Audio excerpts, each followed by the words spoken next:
each of the last 3 World Cups and was on target against Japan in the round of 16. Both Borna Barisic and Bruno Petkovic, Eder Militao on the right. Casemiro and Lucas Paqueta are at the heart of midfield in an unchanged starting 11. Hai semuanya, kami dari kelompok 1 telah membuat video learning mengenai backward chaining dalam sistem pakar. Video ini ditujukan untuk memenuhi tugas dari mata kuliah kecerdasan buatan. Dalam video ini, kami akan membahas mulai dari definisi backward chaining dan sistem pakar, hingga ke contoh kasus atau contoh penggunaan dari backward chaining itu sendiri. Sebelum masuk ke backward chaining, saya akan memberikan contoh-contoh kasus yang membutuhkan pemecahan terstruktur. Yang pertama, diagnosis penyakit. Menentukan jenis penyakit berdasarkan gejala yang dipahami pasien. Memilih pengobatan yang tepat berdasarkan diagnosis dan kondisi pasien. Menentukan dosis obat yang tepat berdasarkan usia, berat badan, dan kondisi pasien. Yang kedua, pengambilan keputusan bisnis. Melakukan analisis pasar untuk mengidentifikasi peluang dan ancaman baru. Mengembangkan strategi bisnis yang komprehensif. Membuat keputusan keuangan yang tepat seperti investasi dan pengeluaran. Mengelola risiko bisnis secara efektif. Dalam judul ini terdapat kata kunci sistem pakar. Sebenarnya apa sih sistem pakar ini? Bayangkan, sebuah sistem yang dapat meniru keahlian dan pengetahuan seorang pakar di bidang tertentu, seperti dokter, insinyur, atau ahli keuangan. Sistem ini mampu memberikan saran, mendiagnosis masalah, atau bahkan mengambil keputusan berdasarkan pengetahuan yang telah dimilikinya. Inilah yang dinamakan sistem pakar.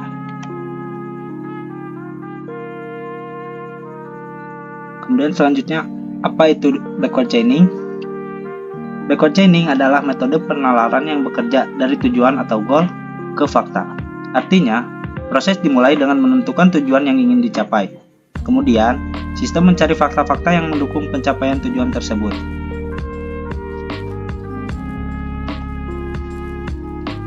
Berikut gambaran sederhana mengenai forward chaining dan backward chaining.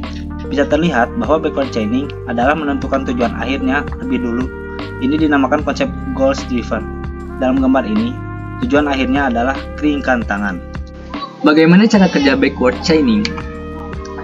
Cara kerja backward chaining yang pertama ada menentukan tujuan. Apa itu menentukan tujuan? Kita perlu mendefinisikan tujuan yang ingin dicapai. Yang kedua, ada membuat basis pengetahuan. Basis pengetahuan itu berisi fakta-fakta dan aturan yang terkait dengan tujuan. Pengertian fakta adalah pernyataan yang benar atau salah, sedangkan aturan adalah hubungan antara fakta. Yang ketiga, ada mencocokkan fakta dengan tujuan.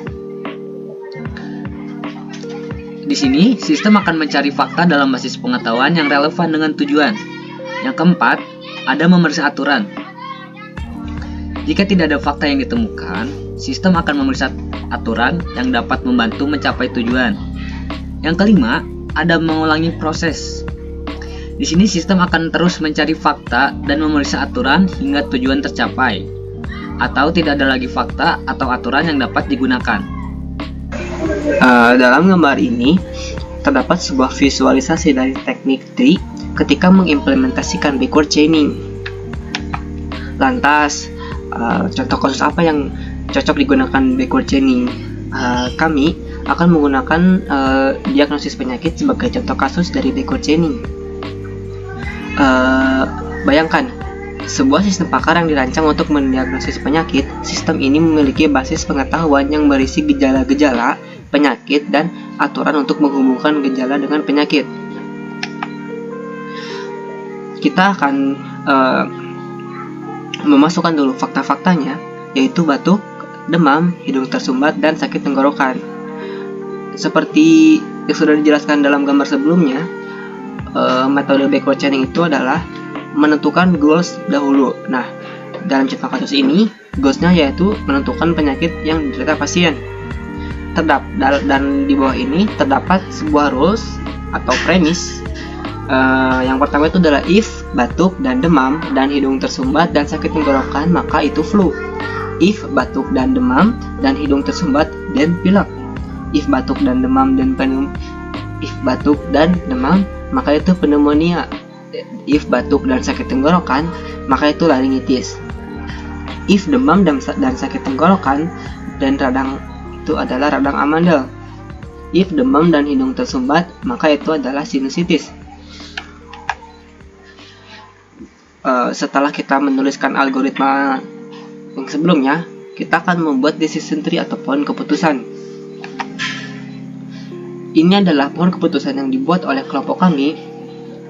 Dalam gambar ini terdapat sebuah kekeliruan. Harusnya menggunakan garis lurus dan rule N atau rule dan itu ditandai dengan lingkaran. Berhubung software yang kami gunakan tidak mumpuni untuk membuat sebuah lingkaran garis untuk logika N, maka kita akan menggunakan line atau garis berwarna untuk menunjukkan sebuah rules dan fakta-fakta yang telah disebutkan. Saya akan memberikan contoh seperti flu. Jika flu itu faktanya batuk, demam, hidung tersumbat, sakit tenggorokan ditandai dengan warna kuning. Hidung tersumbat, sakit tenggorokan, demam, batuk, maka itu flu. Begitupun dengan yang lainnya. Adapun kelebihan backward chaining. Kelebihan backward chaining menawarkan beberapa keuntungan yang membuatnya menjadi metode inferensi yang menarik untuk berbagai aplikasi, terutama dalam sistem pakar. Berikut beberapa kelebihannya. Yang pertama ada fokus pada tujuan. Backward chaining bekerja dengan berfokus pada tujuan yang ingin dicapai. Ini membuat proses penalaran lebih terarah dan efisien, karena sistem hanya perlu mencari fakta dan aturan yang relevan dengan tujuan tersebut. Yang kedua, ada mudah dipahami. Alur penalaran backward chaining mengikuti logika yang jelas dan terstruktur. Sistem bekerja mundur dari tujuan ke fakta yang mudah dipahami dan diimplementasikan. 3. Fleksibel. Backward chaining dapat diterapkan pada berbagai jenis masalah karena tidak bergantung pada struktur data tertentu. Keterbatasan backward chaining. Meskipun backward chaining menawarkan banyak keuntungan, penting untuk memahami keterbatasannya sebelum memilih sebagai metode inferensi. 1. Bergantung pada kelengkapan basis pengetahuan, yaitu A. Backward chaining sangat bergantung pada kelengkapan dan keakuratan basis pengetahuan. Jika basis pengetahuan tidak lengkap atau tidak akurat, sistem akan menghasilkan kesimpulan yang salah. Yang B. Hal ini karena backward chaining bekerja dengan mencari fakta dan aturan yang mendukung tujuan yang ingin dicapai. Jika informasi yang diperlukan tidak tersedia dalam basis pengetahuan, sistem tidak dapat mencapai tujuannya. Yang C. Sebagai contoh, bayangkan sebuah sistem pakar diagnosa penyakit yang basis pengetahuannya tidak berisi informasi tentang penyakit baru. Jika pasien datang dengan gejala penyakit baru tersebut, sistem pakar tidak akan dapat mendiagnosanya. Yang kedua adalah tidak efisien untuk basis pengetahuan besar. Backward chaining dapat menjadi tidak efisien untuk basis pengetahuan besar dan kompleks. Yang B-nya adalah hal ini karena perlu mencari dan memeriksa banyak fakta dan aturan untuk mencapai tujuannya.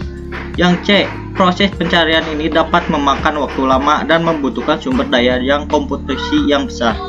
Yang D, sebagai contoh, bayangkan sebuah sistem pakar yang dirancang untuk membantu perusahaan memilih strategi investasi.